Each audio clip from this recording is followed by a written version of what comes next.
Hello dear students, I'm Sumit sir और मैं लेकर आया हूँ CSPA का लेक्चर नंबर 2। देखिए CSPA के पिछले लेक्चर में हम लोगों ने यूनिट 4 स्टार्ट किया था जिसका नाम था परफॉर्मेंस ऑफ कंट्रोल सिस्टम। और हम लोगों ने पिछले लेक्चर में टाइम डोमेन रिस्पांस पढ़ा था फर्स्ट ऑर्डर सिस्टम का, ठीक है। और हम लोगों ने ये सीखा था कि जो फर्स्ट ऑर्डर सिस्टम है वो टाइम कांस्टेंट के द्वारा निर्धारित होता है और फिर उसका आउटपुट रिस्पांस कैसा होगा ये हम लोगों ने देखा था, ठीक है। चलिए आज हम लोग सीखेंगे time domain response of second order system. तो देखिए सेकेंड ऑर्डर सिस्टम को सबसे पहले मैं ये बता रहा हूँ कि ये इसका जो ब्लॉक डायग्राम होता है वो कैसा होता है और इसको कौन कौन से फैक्टर्स निर्धारित करते हैं। तो देखिए इसका ब्लॉक डायग्राम कुछ इस तरह से होता है।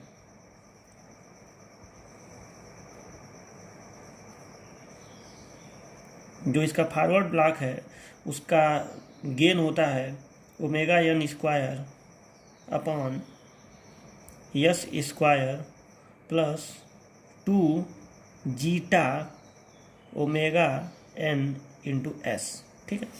ये हो गया, इसको हम लोग बोलते हैं जीटा, ये जो सिंबल है, और इसको बोलते हैं हम लोग ओमेगा एन, ठीक है। ये जो दो ये चीज़ें आपको दिख रही हैं, एक जीटा और ओमेगा एन, इन्हीं दोनों के द्वारा सेकेंड ऑर्डर सिस्टम को हम लोग डिफाइन करते हैं।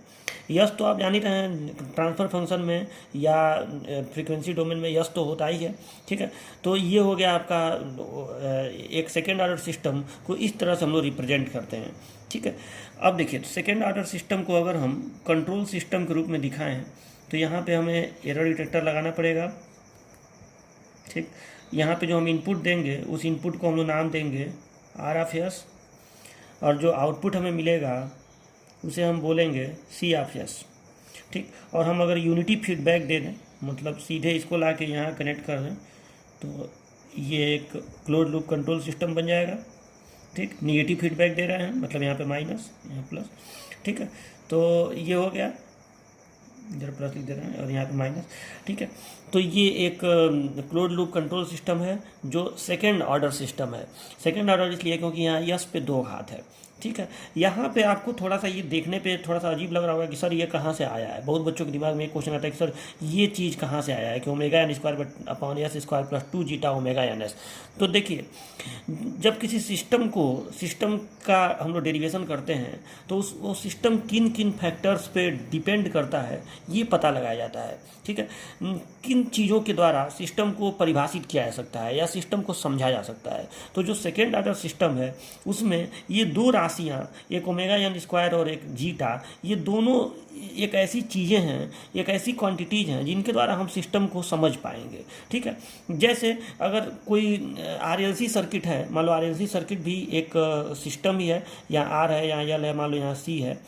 तो इसमें जो R है, L है और C है, तो जो ये इंडक्टेंस है, कैपेसिटेंस है, इन्हीं सबों के द्वारा सिस्टम निर्धारित होगा या पता चलेगा कि सिस्टम का रिस्पांस कैसा होगा इस L और C के द्वारा। तो कहीं ना कहीं ये L और C का ही कुछ मिला के, कुछ भाग दे के, गुणा करके, मतलब इन्हीं के माध्यम से ये जीटा पता चलेगा कि मान लो मैं बोलूं कि जीटा का मान इतना इतना होगा एल और सी के पदों में, या मान लो मैं ओमेगा एन का बोलूं कि ओमेगा एन का मान इतना होगा 1/√LC, ठीक है। तो कहीं ना कहीं अब 1/√LC के द्वारा सिस्टम का रिस्पांस जो है वो कुछ चेंज होगा, पता चलेगा या डिफाइन होगा, ठीक है।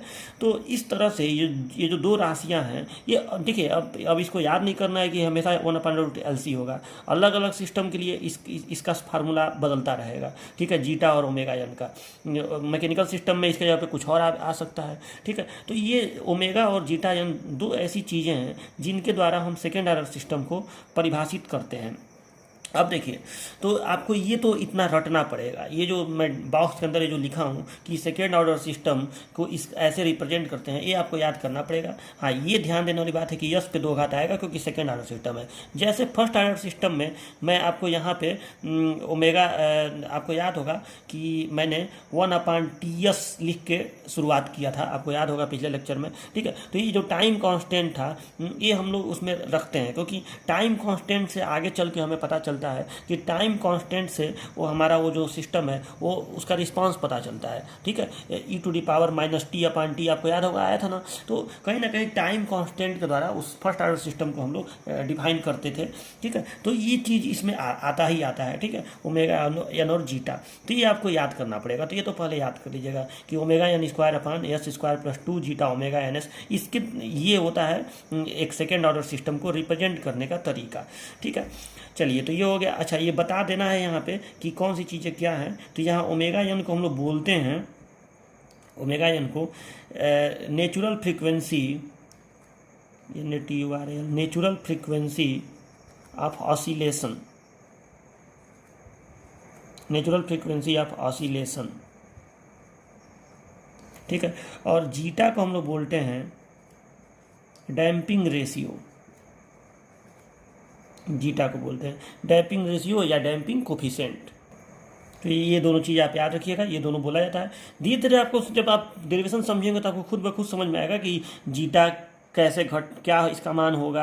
किसी एक सिस्टम का एग्जांपल लेकर आप समझेंगे तो ये आपको समझ में आएगा, ठीक है। अभी हमें सिस्टम का एनालिसिस करना है, टाइम डोमेन एनालिसिस। देखिए यहाँ रिस्पांस की जगह पे आप एनालिसिस भी लिख सकते हैं।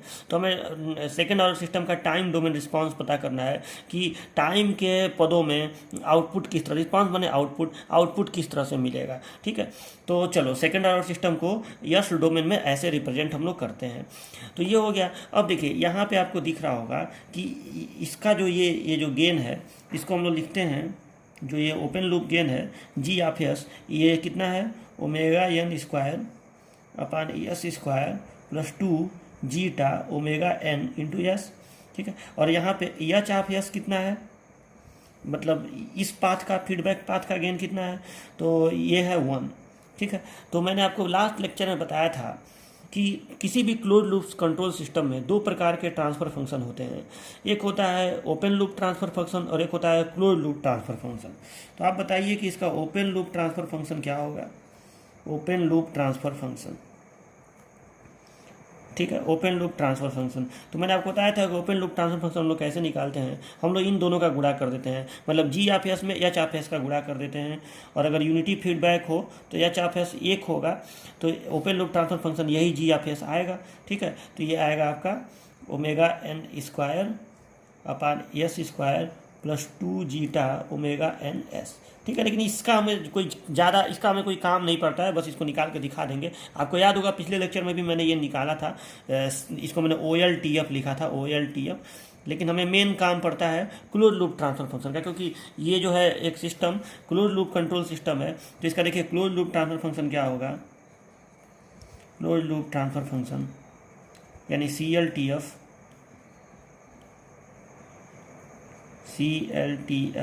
तो देखिए क्लोज लूप ट्रांसफर फंक्शन, इसको हम लोग कैसे लिखते हैं।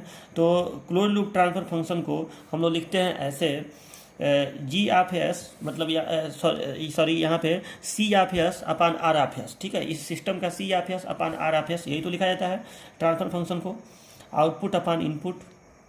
और इसका फार्मूला होता है G of S upon 1 plus ji of S into H of S, ठीक है। निगेटिव फीडबैक अगर देने पर यहाँ पे प्लस आता है, तो ये इसका फार्मूला होता है। तो अब हम लोग इसको सॉल्व करेंगे।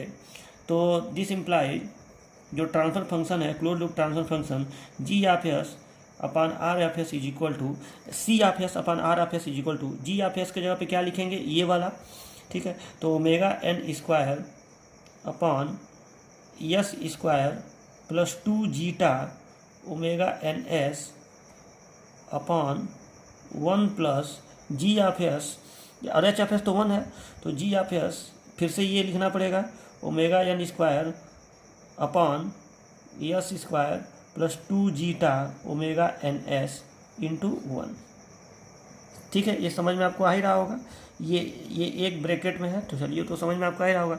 अब देखिए, तो यहाँ पे आपको दिख रहा होगा कि ये S square plus 2 zeta omega N S और S square plus 2 zeta omega N S, ये और ये कट जाएगा, ठीक है। ये और ये कट जाएगा और ये S square plus 2 zeta omega N S ये यहाँ पहुँच जाएगा, ठीक है, यहाँ ये पहुँच जाएगा, ठीक है। तो देखिए कितना आएगा ये, तो देखिए मैं यहाँ कर रहा हूँ, तो C of S upon are of S is equal to हो जाएगा ओमेगा एन स्क्वायर अपान, आप यहाँ पे देखते रहिए, देखिए ओमेगा एन स्क्वायर ये चीज़ इस चीज़ से कट गया, लेकिन यहाँ पे ऐसे है ना 1 प्लस ओमेगा एन स्क्वायर बटे s square plus 2 zeta omega N s.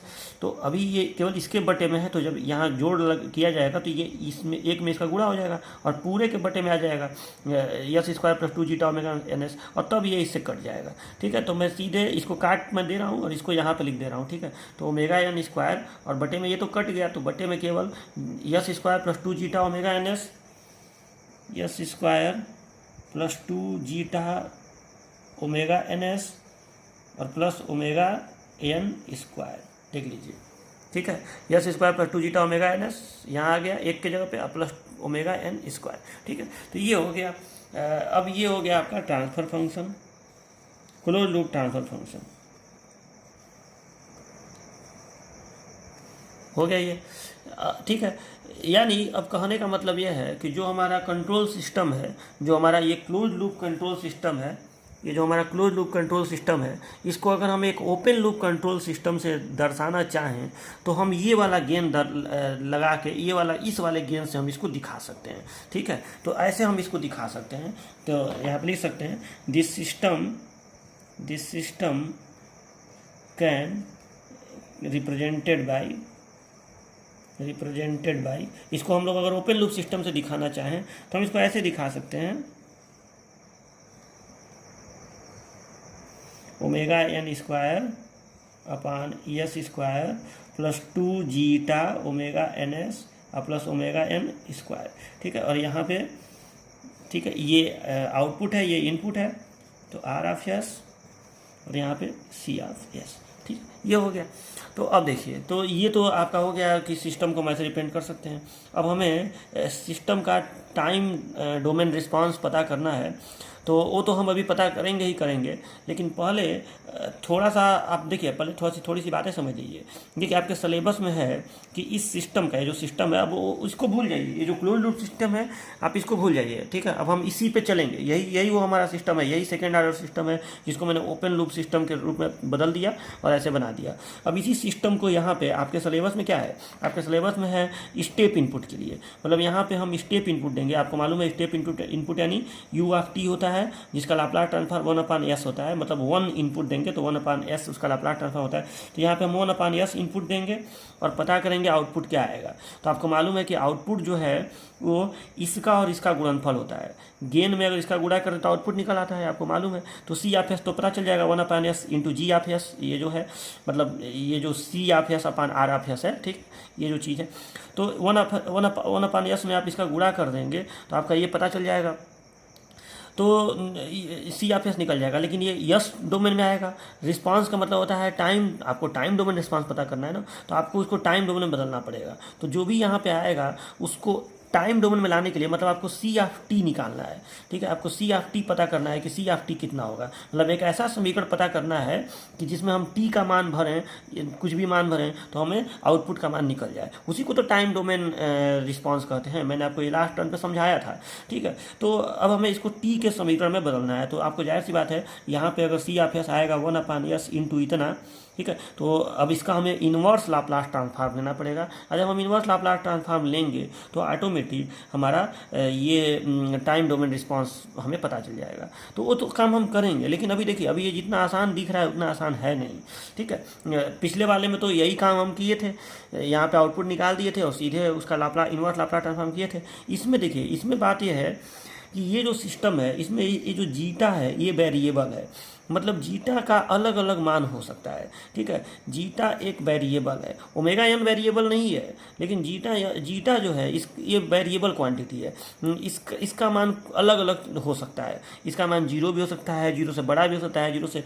तो हम इस सिस्टम को, जो ये सेकेंड ऑर्डर सिस्टम है, इसको जीटा के अलग अलग वैल्यूज के लिए समझेंगे कि जीटा का अलग अलग मान के लिए ये सिस्टम कैसे बिहेव करेगा।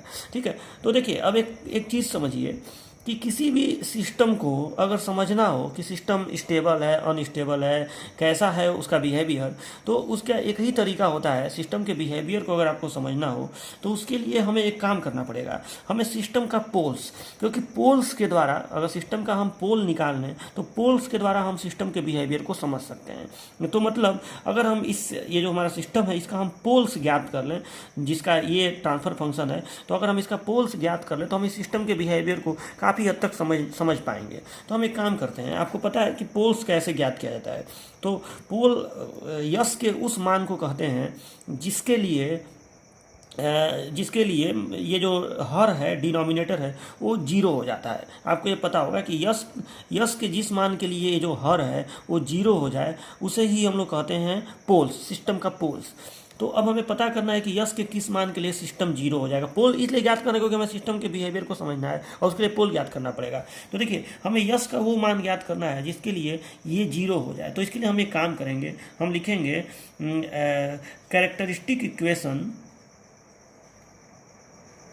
ठीक है, या मैं एक लाइन लिख दे रहा हूँ कि for determination of poles, for determination of poles मतलब पोल्स को ज्ञात करने के लिए characteristic equation is given by, characteristic equation is given by, ठीक है। अब कैरेक्टरिस्टिक इक्वेशन किसे कहते हैं, तो देखिए, अगर आपको ये पता करना है कि यस के किस मान के लिए ये हर जीरो हो जाएगा, आपको यही तो पता करना है, तो आपको इसको जीरो के बराबर करके इस समीकरण को, जैसे मैं आपसे कहूँ कि यस स्क्वायर प्लस 1 है, अब बताइए कि यस के किस मान के लिए जीरो हो जाएगा, तो आप इसको जीरो के बराबर करेंगे, ये पूरा समीकरण जीरो हो जाएगा। पूरा समीकरण को आपको जीरो करना है तो आप जीरो के बराबर करके यस का मान निकाल लेंगे, यही तो तरीका होता है। तो ये जो समीकरण बना इसको हम लोग कहते हैं कैरेक्टरिस्टिक इक्वेशन। तो आप कैरेक्टरिस्टिक इक्वेशन क्या लिख सकते हैं, for determination of poles characteristic equation is given by s square plus 2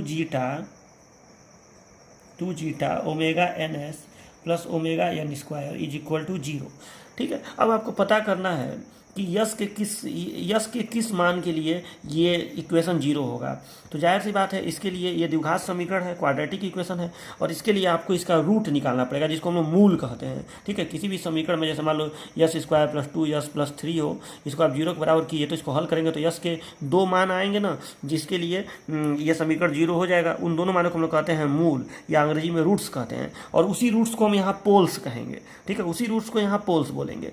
तो मैं ये बोल रहा हूँ कि आप इसको कैसे सॉल्व कर सकते हैं, तो श्रीधराचार्य के रूल से आप इसको सॉल्व कर सकते हैं।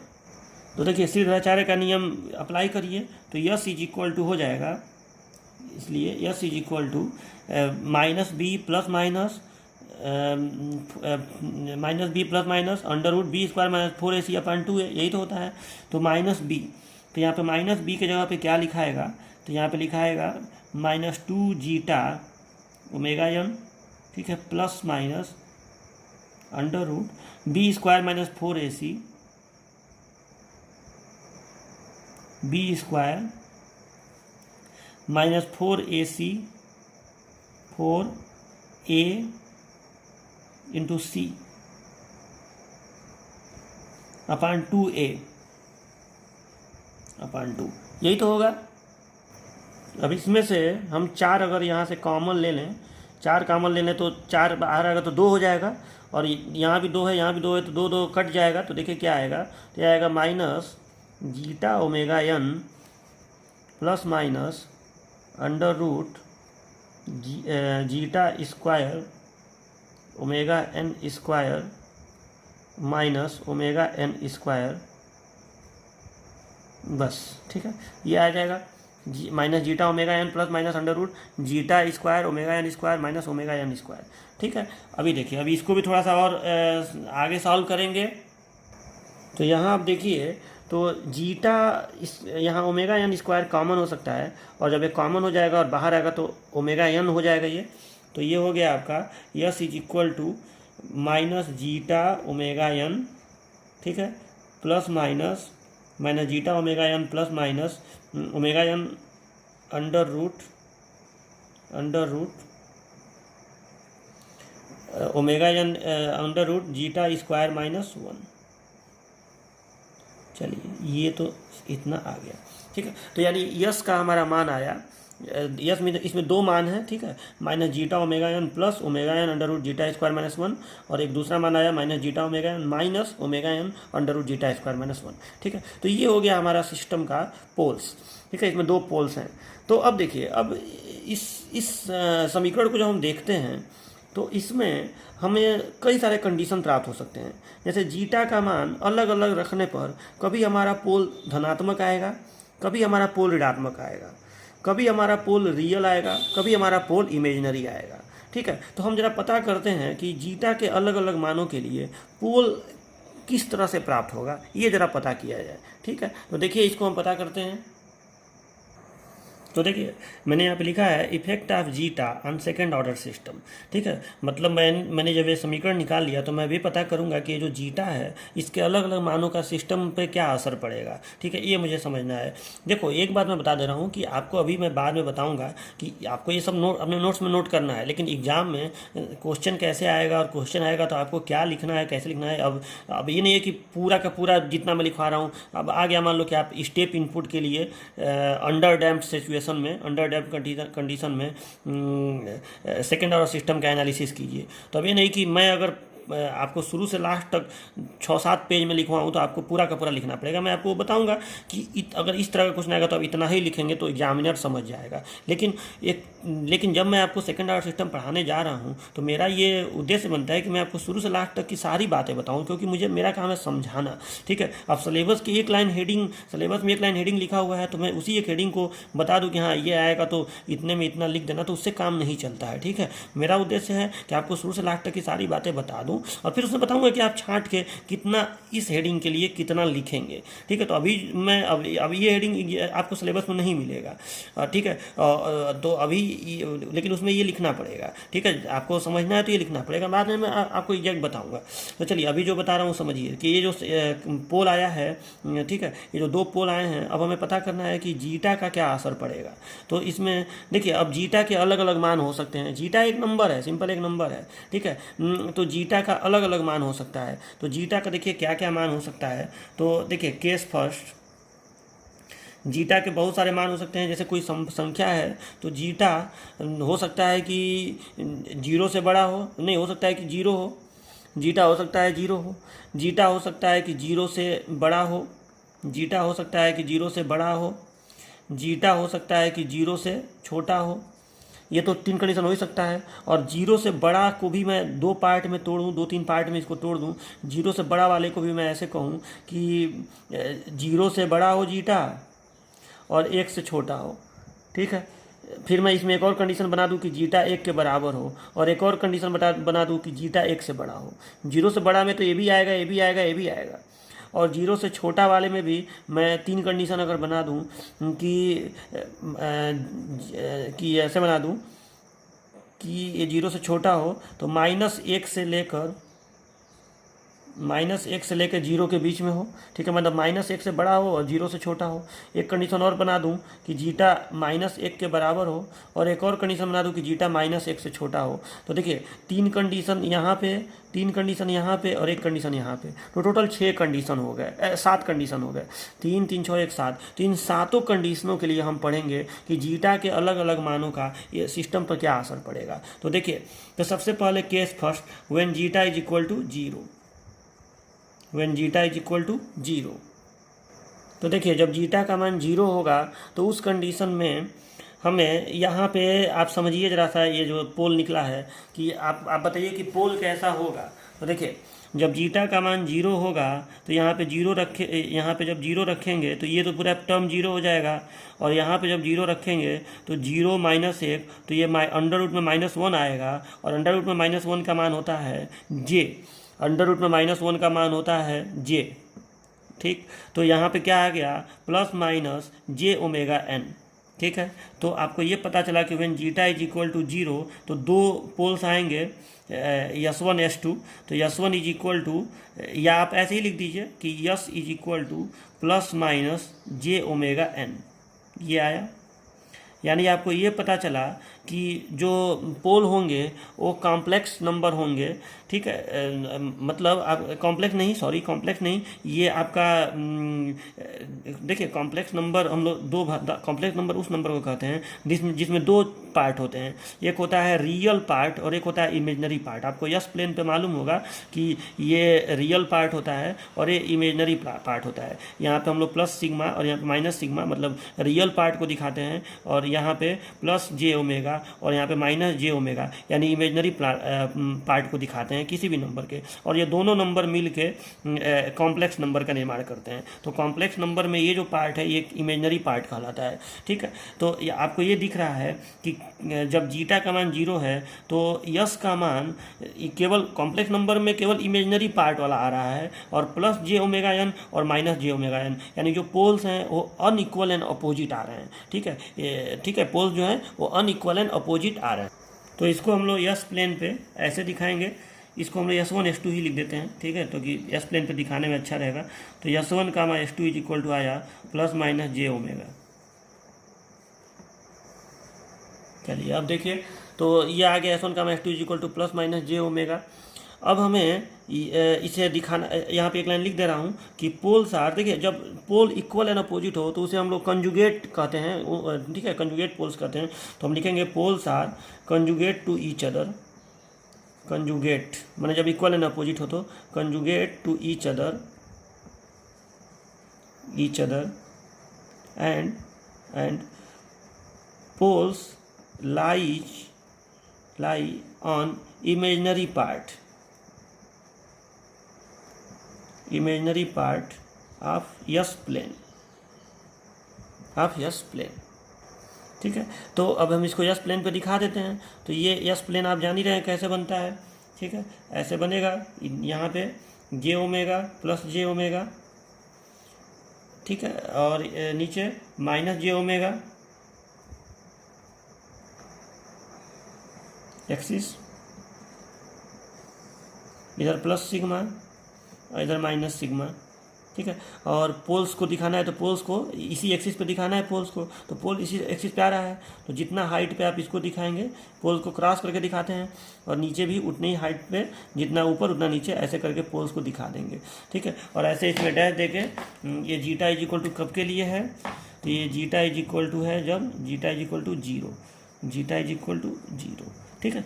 अब देखिए इस तरह के अब देखिए जब मैं इसका डेरिवेशन करके आपको स्टेप इनपुट के लिए दिखाऊंगा, मतलब जब मैं रिस्पांस पता करूंगा, अभी तो मैं केवल पोल पता कर रहा हूं, जब मैं इसका रिस्पांस पता करूंगा तो आपको एक बात पता चलेगा।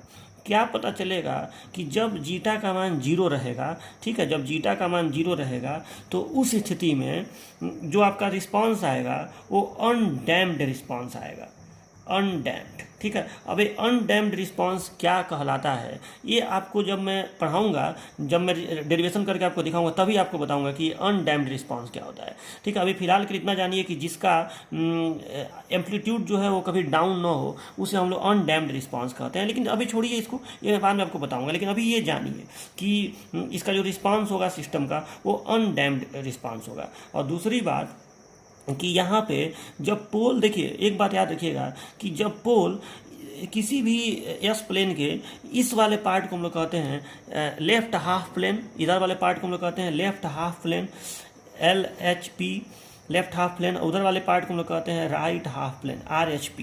तो कभी भी अगर पोल इस पोर्शन में आए, यहाँ आए, यहाँ आए, यहाँ आए, यहाँ आए, यहाँ इधर कहीं भी आए तो सिस्टम हमारा अनस्टेबल होता है। और कभी भी पोल अगर लेफ्ट हाफ पार्ट में आए तो उस समय सिस्टम हमारा क्या होता है, अगर हमारा जो पोल है वो लेफ्ट हाफ प्लेन, इसको बोलते हैं लेफ्ट हाफ प्लेन, इसको राइट हाफ प्लेन। तो अगर हमारा जो पोल है वो लेफ्ट हाफ प्लेन में आए तो सिस्टम स्टेबल होता है, लेकिन अगर इस लाइन पे आए तो सिस्टम मार्जिनल स्टेबल कहा जाता है, मतलब आंशिक रूप से स्टेबल होता है। तो इसको ये जो इस कंडीशन में जब जीटा 0 होगा तो सिस्टम, यहाँ पे आप लिखेंगे, पहला निचोड़ ये निकला, दूसरा कंक्लूजन क्या निकला कि सिस्टम इज मार्जिनल स्टेबल, ठीक है। और तीसरा चीज ये निकला कि system is response is under damped, नहीं अनडैम्प्ड, रिस्पॉन्स इज अनडैम्प्ड। अब ये अनडैम्प्ड रिस्पॉन्स किसे कहते हैं, ये आपको तब समझ में आएगा जब आप इसके बाद का हेडिंग पढ़ लेंगे तब, ठीक है। मतलब ये जरूर याद रखिएगा कि अगर पोल यहाँ पे आएगा तो वो अनडैम्प्ड रिस्पांस ही होगा। जिस सिस्टम का पोल इस पर आ गया उसका रिस्पांस अनडैम्प्ड ही होगा, ठीक है। और ये मैं आपको बाद में जब CT निकालूंगा, ठीक है, स्टेप इनपुट, तब आपको बताऊंगा कि अनडैम्प्ड रिस्पांस का मतलब क्या होगा, कैसे अनडैम्प्ड रिस्पांस ही होगा, उस समय आपको ये प्रूव करके देखना है। तो देखिए एक केस फर्स्ट आपका हो गया। ऐसे ही हमें सातों केस का जीटा के अलग अलग वैल्यूज के लिए, जो मैं 7 वैल्यूज बताया हूँ, उन सातों वैल्यूज के लिए हमें पोल पता करना है और देखना है कि पोल किस पार्ट में आ रहा है, लेफ्ट हाफ प्लेन में आ रहा है कि राइट हाफ प्लेन में आ रहा है। अगर लेफ्ट हाफ में आएगा तो स्टेबल होगा, अगर राइट हाफ में आएगा तो अनस्टेबल होगा। ये हमें पता करना है और हमें ये देखना है कि ये रिस्पांस कैसा होगा। तो रिस्पांस कैसा होगा वो अभी मैं आपको बस याद करा दूंगा कि आप अभी ये याद कर लीजिए कि इसका अगर यहाँ पे आएगा तो अनडैम्प्ड रिस्पांस होगा। धीरे धीरे जब आप इसका डेरिवेशन करेंगे तो आपको समझ में आ जाएगा कि कैसे ये अनडैम्प्ड रिस्पांस का मतलब क्या हुआ, ठीक है। तो चलिए अब अगला केस देखिए, केस सेकेंड। देखिए केस सेकेंड क्या है। केस सेकेंड में हम लोगों ने देखिए, अब हमें जीटा के मान को यस 0 से बड़ा करना है। तो जीटा के मान को 0 से बड़ा करना है तो सबसे पहले मैं 0 से 1 के बीच में कर दे रहा हूँ। तो जीटा का मान मान लेते हैं कि 0 से बड़ा हो और 1 से छोटा हो, ठीक है। इस कंडीशन में देखते हैं। तो इस कंडीशन में यहाँ देखिए यस का फार्मूला आपको जरूर याद रखिएगा कि यस का ये फार्मूला क्या है, इसको आप कहेंगे कि मतलब पोल है ये, ठीक है। तो ये पोल है।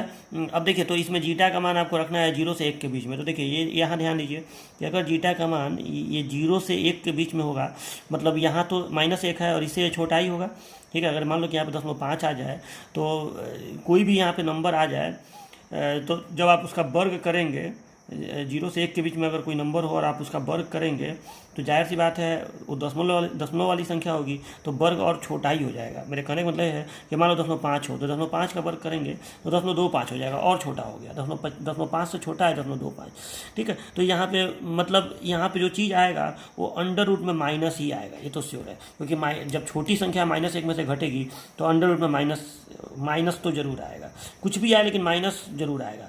यानी अगर मैं इसको ऐसे लिखूं, मतलब इस संख्या को जस का तस ये रहने दूं और जो अंडर रूट में माइनस आ रहा है -1 मान ले रहा हूं उसको, उस अंडर रूट -1 को मैं अगर बाहर करूंगा तो मुझे जे लिखना पड़ेगा।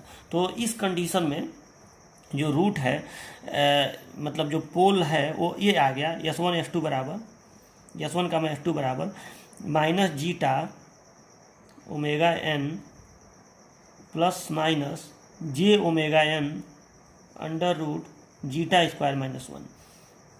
ये आपको समझ में आया? नहीं आया तो फिर से एक बार देख लीजिए कि जब जीटा का मान 0 से बड़ा होगा 1 से छोटा होगा तो उस कंडीशन में ये कॉम्प्लेक्स नंबर ही होगा, इमेजनरी नंबर ही होगा, ठीक है। क्यों इमेजनरी नंबर होगा? क्योंकि अंडर रूट में यहाँ पे -1 जरूर आएगा। अगर यहाँ पे सपोज डेट कि 0.5 आए तो 0.5 का वर्ग आप करेंगे तो 0.25 का वर्ग इंटू 1, इसको आप 0.5 का वर्ग 0.25 -1, तो ये आ गया अंडर रूट में 0.75 -0.75। तो आप इसको ऐसे नहीं लिख सकते हैं क्या कि इक्वल टू, इसको ऐसे लिख सकते हैं कि नहीं, under root 1 into under root 0.75, तो अंडर रूट -1 हो गया जे, तो जे इंटू वही वाली संख्या होगी जो पहले थी, तो J into omega N into under root zeta square -1, ठीक है। तो ये हो गया और इधर का तो सब सेम ही रहेगा, ये जीटा का मान यहाँ पे जीटा ही रहेगा क्योंकि ये 0 से 1 के बीच में है तो नंबर है, वो सिंपल नंबर है, तो इसको मैं जीटा ही रख देता हूँ। तो ये हो गया इसका रूट, ठीक है, S1 S2 का मान। अब इस संख्या को आप ध्यान से देखिए तो इसमें रियल पार्ट भी है और इमेजनरी पार्ट भी है, मतलब ये कॉम्प्लेक्स नंबर है जिसमें रियल पार्ट भी है, इमेजनरी पार्ट भी है, और पोल्स इसमें भी कॉन्जुगेट है, यानी यहाँ पे भी पोल्स इक्वल एंड अपोजिट हैं, यानी ये भी कॉन्जुगेट पोल्स हुए, और यहाँ पे जो पोल्स हैं उसमें रियल पार्ट भी है, इमेजनरी पार्ट भी है, माने एक ऐसा कॉम्प्लेक्स नंबर है जिसमें रियल पार्ट भी है और इमेजनरी पार्ट भी है। तो इसको जब हम लोग यस प्लेन पे दिखाएंगे तो देखिए इसको यस प्लेन पे कैसे हम दिखाएंगे। ये हो गया एस प्लेन, ये प्लस जे ओमेगा एक्सिस, ये माइनस जे ओमेगा एक्सिस, ये प्लस सिग्मा एक्सिस, ये माइनस सिग्मा एक्सिस, ठीक है। और अब देखिए यहाँ पे ये जो प्लस जे ओमेगा एक्सिस है, देखिए एक बात आप ध्यान से समझ लीजिए कि इसके पहले वाले में कंडीशन में यहाँ पे आया था प्लस जे ओमेगा और यहाँ आया था माइनस जे ओमेगा, ठीक है, उसमें केवल इमेजनरी पार्ट था, इसमें रियल पार्ट भी है। ठीक है, और रियल पार्ट माइनस में है, यानी यहाँ पे कहीं आएगा माइनस जीटा ओमेगा एन। ठीक है, यहाँ पे कहीं आएगा माइनस जीटा ओमेगा एन, और इसमें ये जो इमेजनरी पार्ट है इसमें जे ओमेगा एन में इतने का गुणा हो रहा है। मतलब पुराना वाला जो जे ओमेगा एन आया था वो यहाँ और यहाँ अगर मैं मान लूँ कि आया था, तो इसमें इस चीज़ का गुणा भी हो रहा है, और ये चीज़ दशमलव में है, एक से छोटा है, इसलिए कि एक संख्या के वर्ग को एक में से घटाया गया है। ठीक है, लेकिन रियलिटी में जब आप जे को बाहर कर लिए तो ये अब ऋणात्मक नहीं रह गया है, लेकिन जो भी है घटाने के बाद आएगा तो दशमलव में ही, तो दशमलव में आएगा तो दशमलव वाली संख्या का आप यहाँ गुणा करेंगे तो ये जे ओमेगा एन से छोटा ही हो जाएगा। ठीक है, अगर एक का गुणा करेंगे तब तो जे ओमेगा एन आएगा, लेकिन अगर आप छोटी संख्या गुणा करेंगे दशमलव वाली तो वो जे ओमेगा एन से छोटा ही आएगा। तो कहने का मतलब ये है कि ये जो चीज़ है ये यहाँ नहीं होगा बल्कि थोड़ा नीचे होगा यहाँ पे, और ये जो चीज़ है वो थोड़ा यहाँ होगा। ठीक है, कंजुगेट होगा क्योंकि प्लस माइनस है, तो ये इधर होगा और ये इधर होगा। ठीक है, तो मैं इसको यहाँ ऐसे हमें दिखाना पड़ेगा। ठीक है, मान लो कि मैं यहाँ मानता हूँ थोड़ा सा, अभी पुराना वाला तो इसमें नहीं दिखाना है ना, तो इसको हमें ऐसे दिखाना पड़ेगा। चलो ऐसे दिखा देता हूँ। मान लो कि यहाँ है पुराना वाला प्लस जे ओमेगा और यहाँ माइनस जे ओमेगा है। ठीक है, तो यहाँ हमारा पोल आ गया,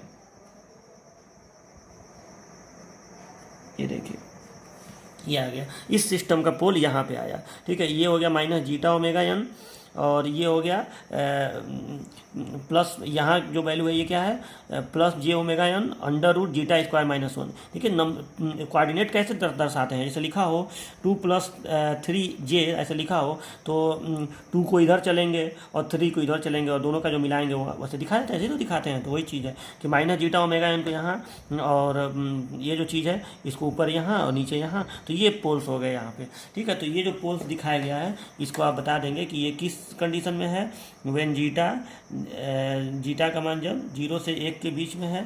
ये किस कंडीशन में है, व्हेन जीटा का मान 0 से 1 के बीच में है। ठीक है, और यहाँ देखिए तो आपके जो दोनों पोल्स हैं वो किधर आ रहे हैं, लेफ्ट साइड में आ रहे हैं। तो सिस्टम क्या होगा हमारा, ये किस में आ रहे हैं, हमारा जो पोल्स है वो किस पोर्शन में आ रहा है, लेफ्ट हाफ प्लेन में आ रहा है ना, ये राइट हाफ प्लेन होता है। तो जब लेफ्ट हाफ प्लेन में आ रहा है, एलएचपी में आ रहा है, तो ये सिस्टम हमारा स्टेबल होगा।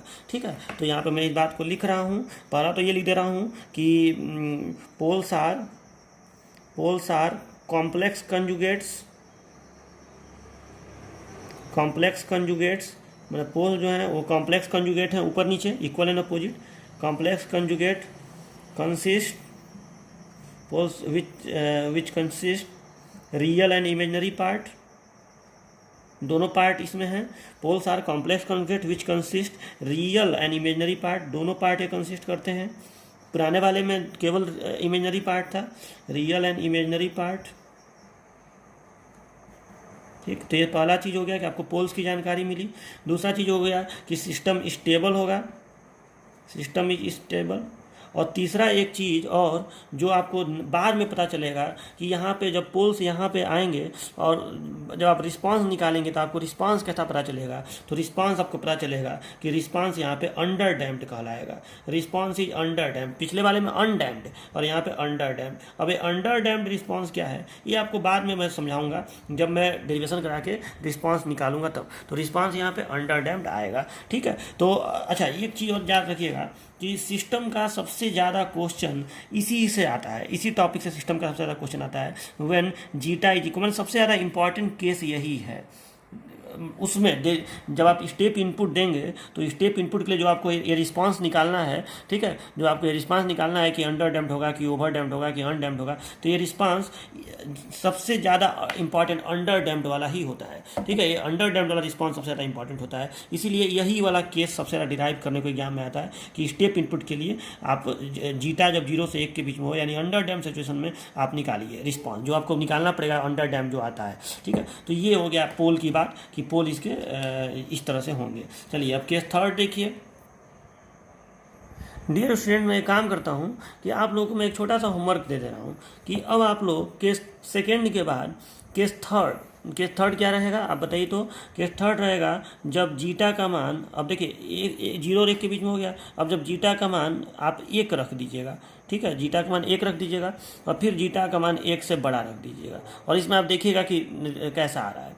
ठीक है, और तो केस थर्ड केस फोर्थ हो गया। केस फिफ्थ क्या होगा, कि जब जीटा का मान -1 से लेकर, जब जीटा का मान -1 से लेकर और कहाँ तक हो, -1 से बड़ा हो और 0 तक हो, ठीक है। फिर रख दीजिएगा अगला केस कि जीटा का मान -1 हो, और फिर एक और केस कि जीटा का मान -1 से छोटा हो, ठीक है, -1 से भी छोटा हो। तो ये इतने केस का आप लोग जरा सा मुझे करके बताइएगा कि आपका क्या आंसर आ रहा है, ठीक है। जीटा का मान यहाँ पे, हाँ, इतने का आप मुझे करके बताइएगा कि आपका क्या आ रहा है, और सबका यस प्लेन पे शो करके बताइएगा। देखिएगा कि सिस्टम जो है वो स्टेबल आ रहा है कि अनस्टेबल आ रहा है। हाँ, एक चीज़ आप नहीं पता कर पाएंगे कि ये वाली कंडीशन क्या होगी, तो इसको आप एक एक लाइन छोड़ दीजिएगा, मैं आपको बता दूंगा कि किस कंडीशन में क्या होगा सिस्टम के साथ। लेकिन इतना तो आप पता कर सकते हैं कि पोल्स जो हैं वो किस तरह के पोल्स आएंगे, और इतना जरूर आप पता कर सकते हैं कि स्टेबल होगा कि अनस्टेबल होगा, ठीक है। इस साइड में होगा तो स्टेबल, इस साइड में होगा तो अनस्टेबल, इस पे होगा तो मार्जिनल स्टेबल। तो ये आप लिख सकते हैं ऐसे ही। और बस आपको ये नहीं समझ में आएगा तो ये मैं आपको बता दूंगा, और डेरिवेशन जब आप करेंगे तो आपको ऑटोमेटिक समझ में आएगा। इन सातों कंडीशन के लिए सिस्टम के रिस्पॉन्स का डेरिवेशन, मतलब सी ऑफ टी का आपको डेरिवेशन भी करना पड़ेगा। तो चलिए इतना आप मुझे करके पहले दिखाइए सातों कंडीशन का, और अगर आपको नहीं आएगा तो मैं नेक्स्ट टर्न पर आपको ये बता दूंगा। तब तक चलिए, तो मिलते हैं नेक्स्ट लेक्चर में। इतना आप करने की कोशिश करिएगा। तब तक के लिए बाय बाय।